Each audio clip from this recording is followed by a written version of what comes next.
Thank you. Long live the Empire. Down with the Empire. Long live the Empire. Long live this is the way. Empire. Empire. I'm no Jedi. May the Force be with you. I'm no Jedi. Gets shot. Well, long live the Empire. Shoots a lot of things. May the Force be with you. Come on over here. He's no good to me dead.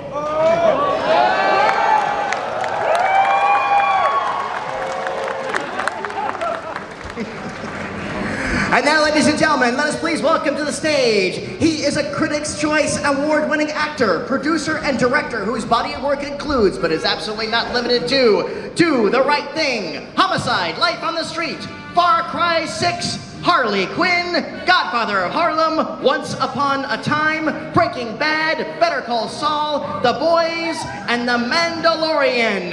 Galaxycon 2022, please welcome back Giancarlo Esposito.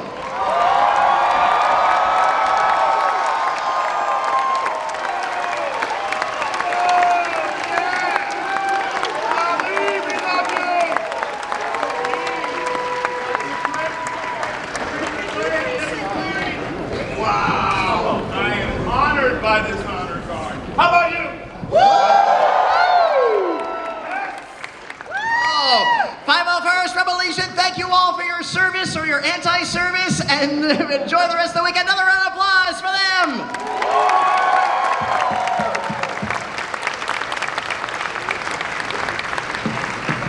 I always want to know, what does this button do?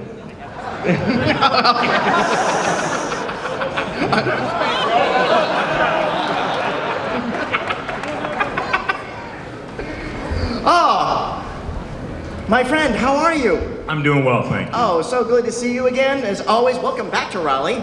Thank you for having me. Oh, glad to have him here. We're gonna need a bigger room next time. Oh my, I feel so honored, I really do. Raleigh is a great place and always a warm welcome. What I love about this con more than anything is that we have so many young people here and old people here, and everyone is dressed up for cosplay. Everyone has a smile on their face, and everyone is having a blast. I love it.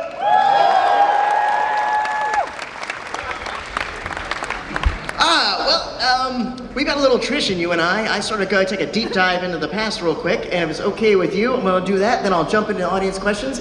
I'd love to spend a minute and talk about Taps, a very, very undervalued film, a love letter and a denouncement of military romanticism, featuring a fantastic cast. Yourself, Timothy Hutton, George C. Scott, technically your second film with him. That's correct. And Ronnie Cox, Sean Penn, and some kid named Tom Cruise. Whatever happened to him. Yeah, what was that one like? You know, I love that film. We shot it down in King of Prussia, Pennsylvania, at Valley Forge Military Academy. Harold Becker directed it. We had a bunch of young, fairly unknown actors from California. I was the one oddball from New York. It was quite an experience to do that film. During that film, Ronald Reagan was the president. He got shot in office. The military academy went crazy. Everyone wanted to arm up and defend our America as we know it. The film itself was a challenge because it takes a lot of discipline to be in the military. It takes a lot of discipline to be in the movies. And it takes quite a bit of discipline to do what I do and the other actors in the film do, to be able to play something that you're not believably. So you go through a lot of training to do that, and you work with each other to become a family. What I love about this con is I see so many families, and what I think we're returning to in some of the values that we're coming out of COVID with, and facing our coming together with, no matter what creed, color, or political party you belong to, we're starting to realize the value of family. It's important to be in service and to take care of each other. That film was a great picture because I feel like I have a family of all those actors. It was just the day before yesterday that I was texting back and forth with Tim Hutton, and which really helped remind me of how close a friendship that we have for, 30, 35, 40 years. It's really great. So nice. And he brought you back for a couple Near Wolves. Yes, I did Nero Wolf. I directed second unit on Nero Wolf, but even after that, I did Leverage with Tim. He called me on a Thursday night, said, "Can you be here tomorrow?" I said, "What's going on?" He said, "I have a role in Leverage, and we couldn't cast it, and it starts tomorrow." I said, "Tim, give me a little notice, why don't you?"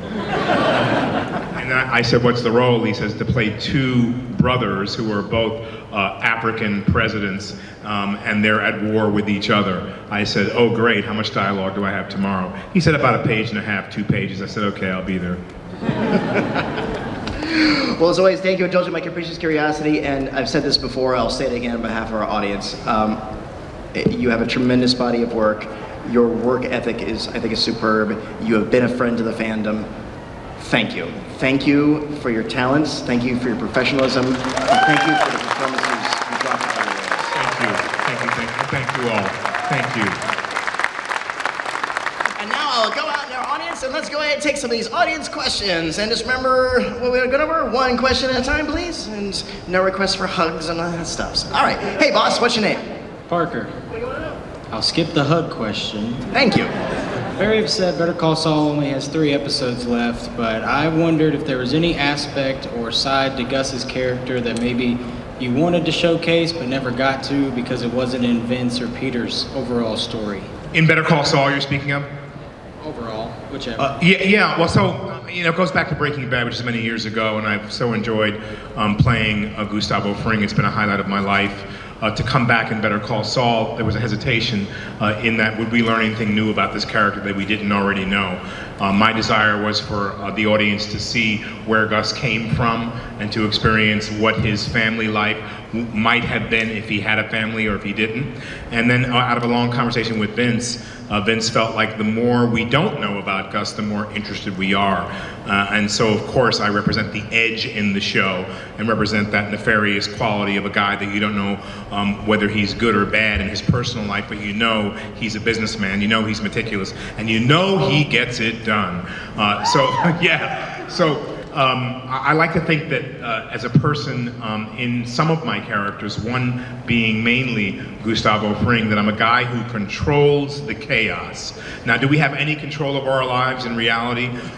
We have only control over ourselves. We don't have the control that we would like to have over the universe in general. I can refer to Moff Gideon as he'd like to have that control. So out of the characters I've played and out of my wishes and desires for what Gustavo may have become or could be, it is out of my control because it's in the hands of the creators.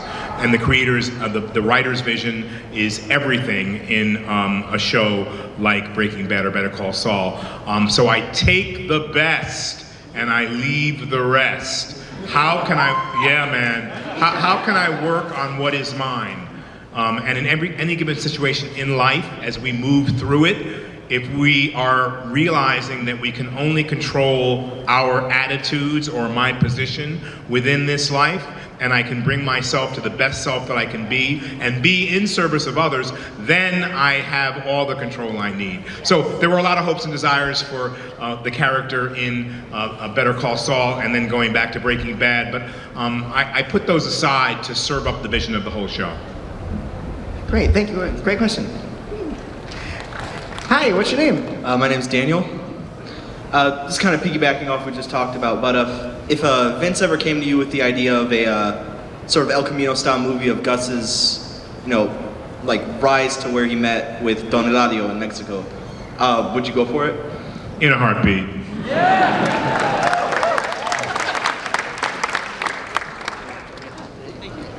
Hey, what's your name? Adam, pleasure to meet you, sir. I just want to say, Taps actually kind of got me in the military, so thanks. You're very welcome. How was your ride? Hot and sweaty. Got it. But They say that you cannot lead until you can follow. And so I went to military school, almost went into the military, and then wound up doing a movie about the pre-military. And it wasn't until years later that I heard that statement. And I wondered why my journey had guided me through a world of discipline that I loved, but mostly hated. Why did it guide me there? Because it taught me how to stand up and take responsibility for myself and a group of men. You never leave a man behind, and you always bring everyone with you when you go. And it taught me that great lesson. Great, thank you. And the question I really want to say, real quick, do you have any embarrassing stories to say off the sets, off The Mandalorian or The Boys or Breaking Bad? Thank you, sir. You're welcome, sir. Any embarrassing stories? Like what? What do you want? Stories of me forgetting my lines? You know, I used to get nervous if I went up. In acting, you call it going up when you're in the middle of a scene and your brain goes blank. And then I started to realize over the years and through my maturity as an actor that if I did go blank, it's to own that too, right? It's not to be embarrassed by that. I was back, now can I say that? I don't know if I can say that. Yeah, spoilers slip out. I oftentimes get a lot of dialogue. I did a 12-page dialogue day recently on Godfather of Harlem, and prior to that, 4 weeks prior to that, I was working on another character in the universe where I had quite a lot to say. But I realize good actors make it up if they forget it. I don't make it a point of forgetting anything. But if I'm in the cameras rolling and in the middle of the scene, I get to the end of the dialogue and they don't stop rolling the camera because they're so, entranced by what I'm saying. And I guess I just want to say, as we all know, that you are an awesome evil character from The Mandalorian and Breaking Bad. So my question to you would be, what's your favorite moment that actually made you go, oh yeah, I'm a badass? I think I had that moment long before the movies. I have to say that life has taught me to be a little more humble and allowed me to soften a bit and also have the ability with that softening to keep my fierceness. But I'd have to say it is the moment in episode 401 of Breaking Bad that I felt truly powerful. Actors, and we love to act, and acting is provided to us through words most of the time in television. In film and in Breaking Bad and other some television shows, our stories are visual. You get to Mandalorian, you have a visual story with action, and that visual conjures and fires your imagination to be able to allow you to live in that world. And words don't always allow that kind of visionary imagery and space. But in 401 of Breaking Bad, Box Cutter, Gustavo Fring finally had a chance to do something really, really, really nasty, nefarious, and evil. And he did it by his own hand. And it was to send a message. So in that moment of shooting that scene, I felt like, oh, wow, I could really do this. A horrible thought to pass through an actor's mind. I could do that. I could be that. They say you have to do things, 10,000 times? An action, a word, a motion. If you do it 10,000 times or more, you become a master.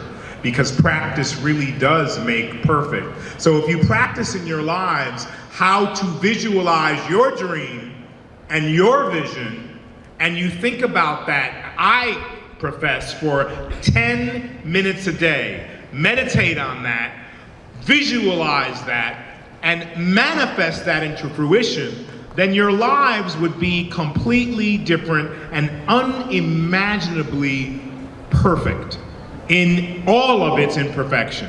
And so when we realize that as human beings, you'll then realize that you are right where you are supposed to be. And you'll feel it, and you'll know it, and everything will line up, and you'll see your journey as being successful, joyous, happy, committed, organic, and true. Thank you, great question. Come up. Hi, what's your name?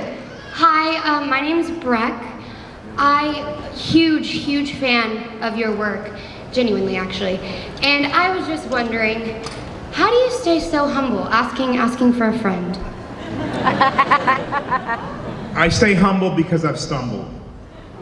And in stumbling, you start to understand who you really are. They say that your personality really comes to light when you're under duress, when you're tired, when you're exhausted, when you're in a place that you don't want to do something. You know, you're not who you think you are. And we think we're one thing, and then we come to realize through our experience of life that we're another. And that other thing is frightening to us because it's the truth of who you really are, and that if you realize that there are no limitations, you could do anything. So I stay humble because nothing has made me as happy as the practice of doing what I do, doing something real for a purpose, to bring people from one place in their consciousness to another. I stay humble because money doesn't really make me happy anymore. It could allow you all the freedoms in life and to have anything that you want. So I was walking here today and thinking in the corridors in the back, thinking, what makes you happy? Why are you here? And I thought to myself, I'm here to breathe in and breathe out. I'm here to allow people to know my story in the hope that it will lift them up and allow them to be their best selves. So I'm still on a journey to be my best self, but I've been blessed to have the opportunity to be a creator. But each and every one of you is a creator. I don't care what you do. It's your creation. So do something that you love in your life, choose something you love, and if you don't love it anymore, change it. And so I've become humble because I've stumbled to think that my ego is me, that I am great, that all the money in the world is going to make me happy because I could be in Tahiti. Why the hell am I going to be here? But that doesn't make me happy. What makes me happy is to share my heart and soul with whoever I can and to bring people to their best selves through whatever story that I have that might help them understand who they are in a deeper and more clear way. Thank you so much. That was a great question. You asked such good questions. I think someday you might be a star, girl.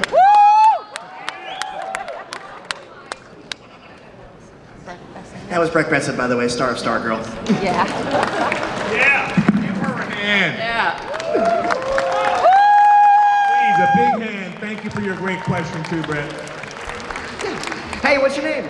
Cameron, I can't follow that up, by the way, but Yes, you can. okay, I guess my attitude. So, I just love the way you present yourself, the way you speak, the inflection of your voice, just everything about you, sir. So I wanted to ask, what core values do you have? What drives you to wake up and do the job you do? What drives me to do what I do? Love, L-O-V-E. Love drives me.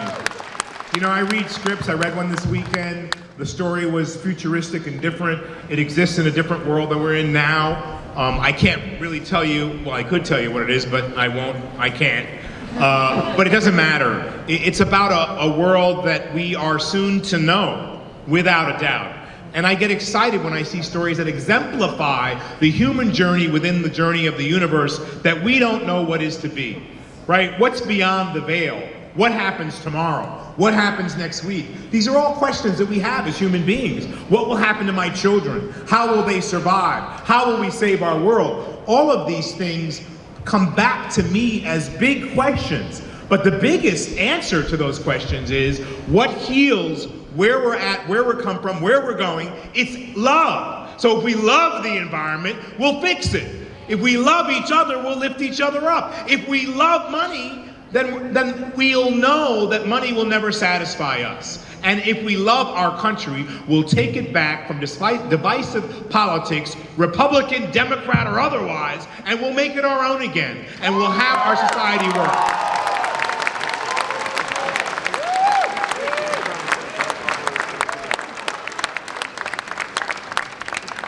What's your name? Leslie. So in the season finale of The Mandalorian, it seemed like Moff Gideon was showing signs of being force sensitive. Things like he knew who was there with the Mandalorian and how he used up the last of certain things. Do you feel like he might be force sensitive? Sensitive? Moff Gideon? He was scared. He was foreseeing his own death, possibly. In that last scene where I think he was frightened that someone was coming for him. He knows the power of certain entities and people within this universe. And so knowing that, he is threatened that his plan may not come to fruition. All I can say is, wow. So why do we all like The Mandalorian? Why do we like it now? Can anyone answer that question? Why do you dig it? Go ahead. The child. Yeah, we love the child. Have you seen my cufflinks? See my cufflinks? Yeah, I'm a fan too. Come on. But why do we love the child?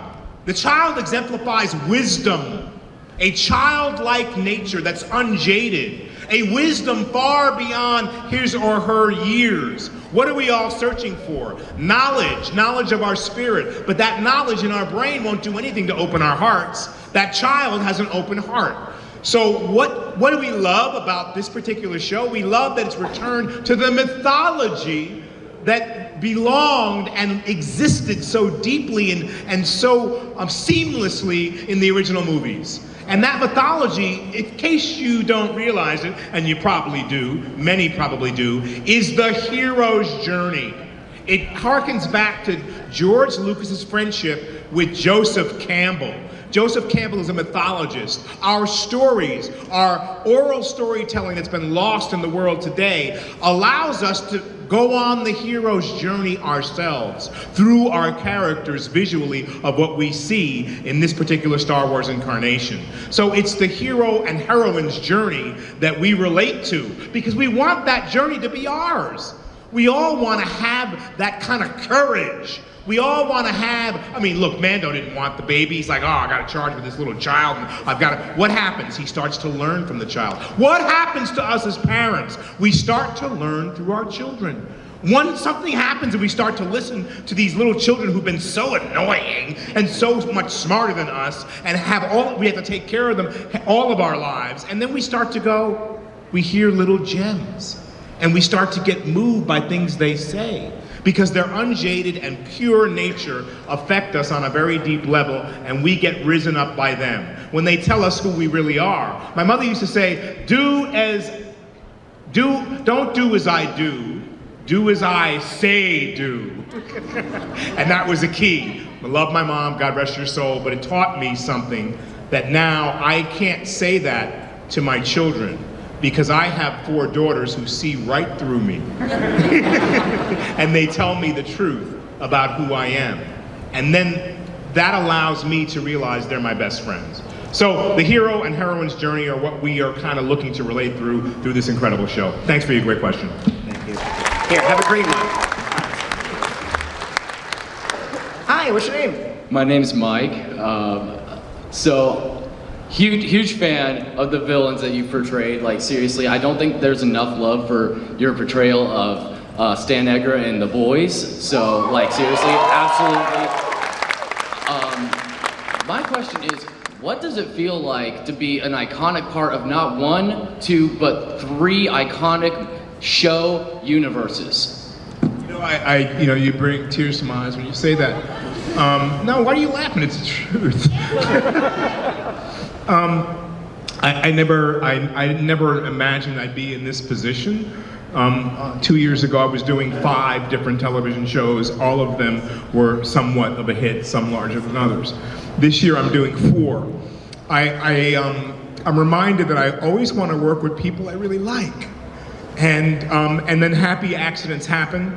I've made great choices in my career that haven't been guided by money or the size of a role. I'm about to receive the Hollywood Critics Association, their Icon Award. And I'm kind of, thank you, a couple of weeks from now. So I've been trying to like process that, because I still feel like I still feel like a young actor. I still feel like I'm a plebe. I still feel like I'm learning every day I go to the set. And I think that's the key, you know, because you never stop learning in your life. How does it feel? On the other hand, yeah, it feels great. I have the chance to do my craft every day. I have the chance to, collect a lot of compliments, but more than anything, I can feel your heart and soul. And when people come to me and they tell me that one of my performances really moved them at a very low point in their life, it's the best thing for me, because it means that I'm having some kind of effect on another human being that I care about. And it means the world to me. So thank you. Thank you.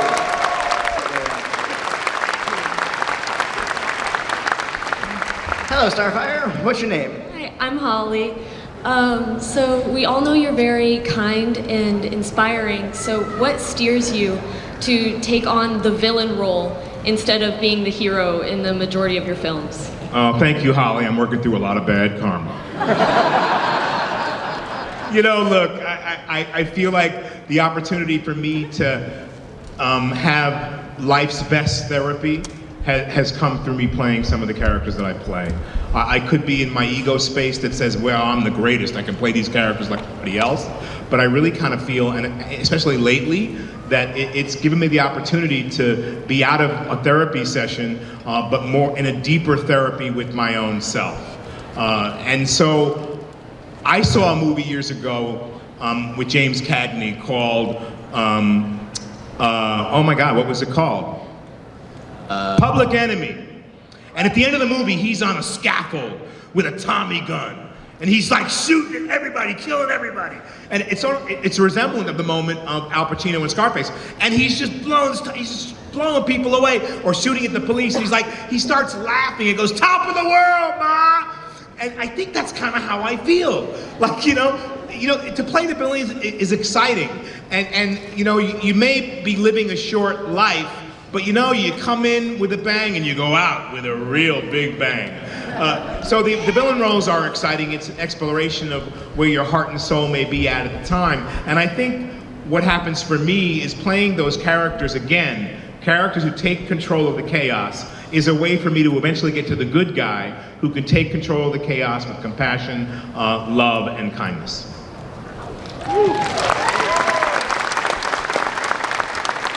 Hey, what's your name? Hi, my name is Isaac, and first off, I just want to thank you so much for answering so far beyond the question. It's helping me right now, so I appreciate that.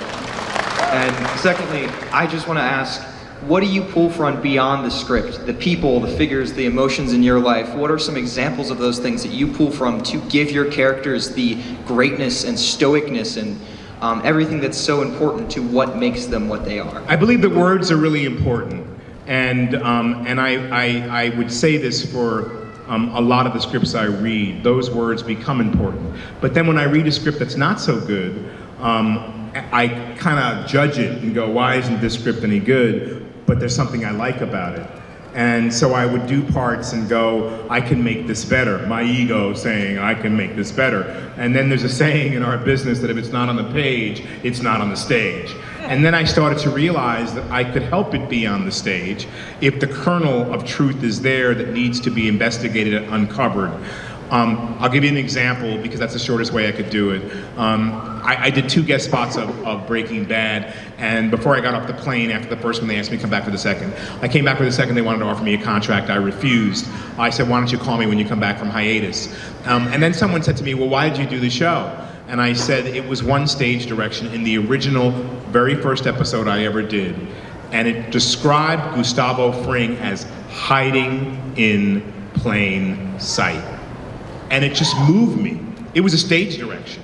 And I started to develop all of the in-between emotional life of Gustavo Fring from that line. I started to think about everyone you see or your neighbors you see taking out the garbage or people who live next door to you and you wonder, you know they earn insurance because they told you that. Or, I work in an office and, I sell cable television because I was told that. But do you really know who they really are underneath all that?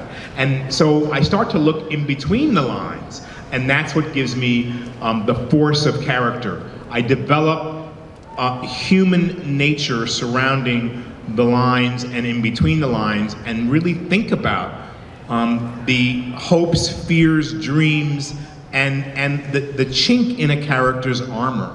And that to me is why you see me play characters who may be villainous or bad, but who have something underneath that you're interested in. You see, the hero is one thing. We can accept that because we have an image of what that hero is and what that hero represents. But do we really know that the anti-hero is just a fallen hero? Thank you. Hey, what's your name? Matt, I want to know what was your favorite part about playing Gilbert Lawson in Community? Awkward! That was my favorite part. I was working with Chevy Chase and a bunch of comedians who, you know, learned their lines very loosely and didn't believe that they had to. And so, you know, so I'm an actor and that's what we do, and take myself very seriously, and they don't. And so, and not that they disrespected the story or what they had to do, they did it in a different way. And my favorite part was really just working with Chevy and having him walk out from backstage at least 10 times with the great conviction and get to his mark and then forget his line. It was marvelous. There you go, thank you. Hey, Dr. Lecter, what's your name? Hi, my name is Gabriel. Hola, otra vez Gustavo. Hola, ¿qué tal? We met over at this booth, and he was really nice. You're an absolute legend. My question is, you talked about how inspiring others really makes you emotional, really makes yourself, that makes you feel good, that makes you feel healthy, happy. And while you inspire us, I want to know, who inspired you? What are the icons and inspirations in your life that help you lead to this? You know, I was lucky to meet some folks when I was really young in the theater that inspired me because they were so good at what they did. In musical comedy, I did 13 Broadway musicals. I met Ben Vereen. I met Carol Channing. I work with Betty Davis. Some of you may know who that is. A lot of you may not. I was able to work with Burt Lancaster. I met a lot of old, great Hollywood actors. Robert Preston, who did The Music Man. Some really strong actors. So they inspired me a great deal. Paul Newman was a great inspiration in my life when I worked with him in a film. And I used to go see him race at Lime Rock. He was a great car racer. So some of the old Hollywood actors who really were so committed to their craft, whether they came from theater or just from the stage or film, were inspirations to me. George C. Scott was a great inspiration. He told me one night, don't do it. We were in a restaurant and he came up behind me and put his big body on me and said, I saw you. He was doing Uncle Vanya at a theater and I was doing Seesaw. And he said, don't do it. And he looked me right in the eye and it scared the heck out of me because he was such a forceful actor on screen and on stage. And I looked at him, don't do it unless you really have to. And I worked with him more than once in The Changeling as an extra and Taps as well, and had other personal experiences of his energy. And I knew what he meant. Like, it's an unreal thing to tell someone who you know cannot stop themselves from doing what they have to do. Sometimes that's your child, when you tell them not to go into the cookie jar, and you know they're gonna do it, and you know they're gonna lie to you when you said to them there were 8 cookies there, now there's 7. You know, I mean, so I could not do what I do because I love it, and I think he was testing that love and allowing me to remember that story. He's long gone, so that I know that each time I recommit to what I'm doing, and each time I'm as nervous as the time before, and each time I try to create a completely different character than I've created before. That's love and commitment, and that's an organic process that happens for each of us, no matter what we do. Look, you wake up in the morning, you think about your day. You should plan your day. Those moments that you first open your eyes and put your feet on the floor, those are the moments that you visualize and enhance your spirit by planning your route. The brain is really smart, and it can drop into yesterday's story, or it can renew itself by creating a new story, and that story is the story of today, the present moment, and now. What do you giving out? What are they getting? I'm not getting any of that. Give me one. What do you got there? He's giving out these cards to people. I'm like, what is that? A lottery ticket? What is that? No, everybody gets a little piece of candy. It's Sour Patch Kids. So you got a red I one. forgot. That's right. You're the candy man. Oh, the candy man can. I love it. Hey, what's your name? What's your question? Jack, hi. So out of all the villains that you've had, that you've played, what would you say, or who is the most intimidating or menacing of them? I didn't hear the first part of the question. So out of the villains that you've portrayed, who is the most intimidating or menacing that you've played? Oh my goodness. You know, there's something about someone, I would have to say Gustavo Fring. Because, you know, I got that role and I had a clip-on black tie and I worked in a restaurant. I've worked in several restaurants. Because he has a face that you don't see and a face that's hidden. And he has an agenda that you don't know. And that's very frightening when you can't, you know, when someone's hiding who they really are. So I'd have to say it's Gustavo. Hey, what's your name? Tyler. I met you Thursday, sir. And it's, again, such an honor to meet you again. My question for you is, if you got asked to come back to work for Dave Filoni on a possible Moff Gideon series, would anybody want to see that?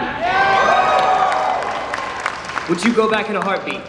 In a heartbeat. I'll tell you why. The creators of that, Jon Favreau, David Filoni, are marvelous creators.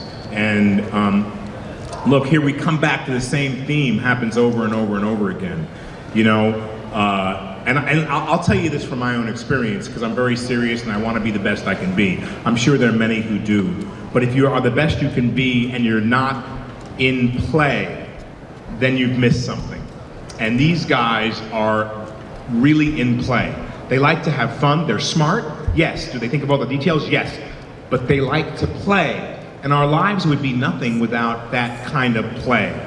You know, we have to be flexible and malleable and open to playing again, smartly playing.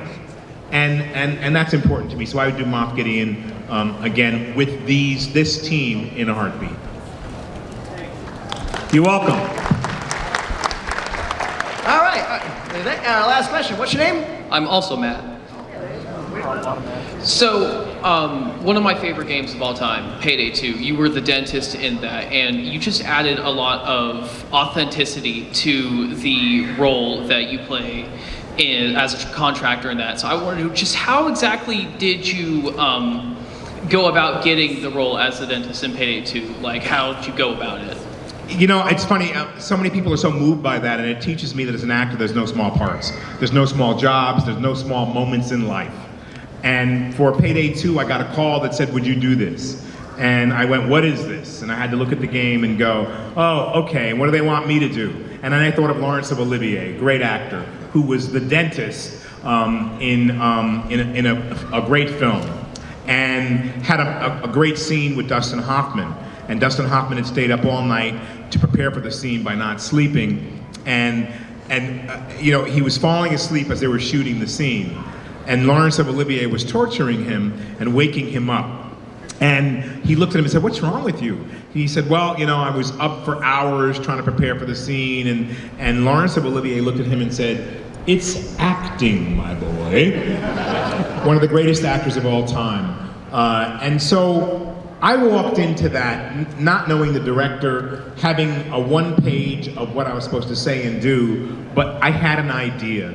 And in our lives, we have to have ideas. And those ideas get translated from ideas into the vision of what you want. The vision of how you want it to play out. You can see it, and you can feel it if you stay quiet, listen to your breath, and ask yourself the question, why am I here? What am I supposed to be doing? The answer will come. You'll be drawn to that thing that you love. And when you find that, it's not gonna happen overnight. It takes days, 10,000 tries, and sometimes even more to fall in love with it deeper and deeper and deeper. You have an idea, and you know in your heart that it can happen because you're a creator. And in that creation that you have thought of and put the pieces on paper, paragraph by paragraph, letter by letter, word by word, sentence by sentence to paragraph, you know it can't fail, but you have to know that.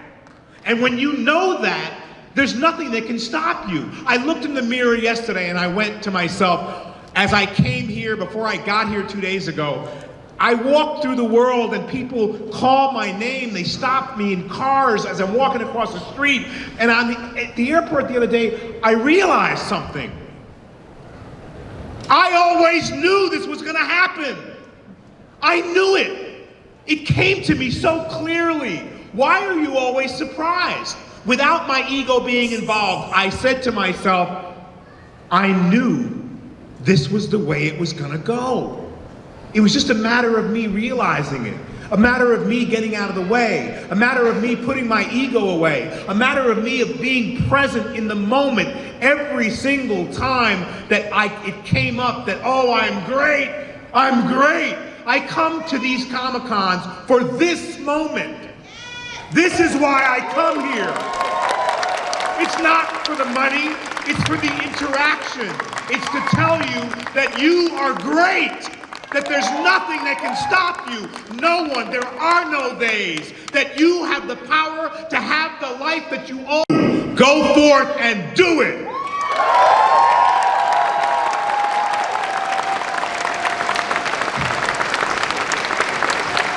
Raleigh Galaxycon 2022. This was Giancarlo Esposito, and that was our time.